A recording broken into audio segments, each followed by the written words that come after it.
ওটা বালুমাদাল, গরু গাদার চদম। এটা সুৎখোর বসে বসে অহগাদাই করবো, এটা যে বিশ্বাস, ওইটা আর একটা গরু, কাঠটা কাফের একটা। কারণ সুৎখোর কোনদিন ভালো কাজ করবে না, আকল বুদ্ধি তো নাই। বালুমাদাল পশুর চদম এগুলি, তো পশুর থেকে কদম এগুলি।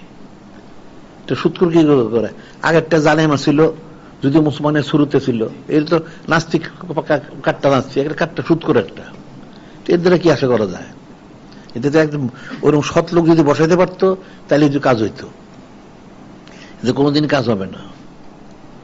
মাকাল গাছে তো আঙুর ফল হয় না, তো মাকাল গাছের তো নিকৃষ্ট। আল্লাহ বললেন, ইন্না শাররাদ দাওয়াব ইনদাল্লাযিনা কাফারু হুম লা ইউমিনুন। ইন্না শাররাদ দাওয়াব ইনদাল্লাযিনা কাফারু ফাহুম লা ইউমিনুন। সৃষ্টির নিকৃষ্ট প্রাণী হচ্ছে কাফের, যারা ঈমান আনে না।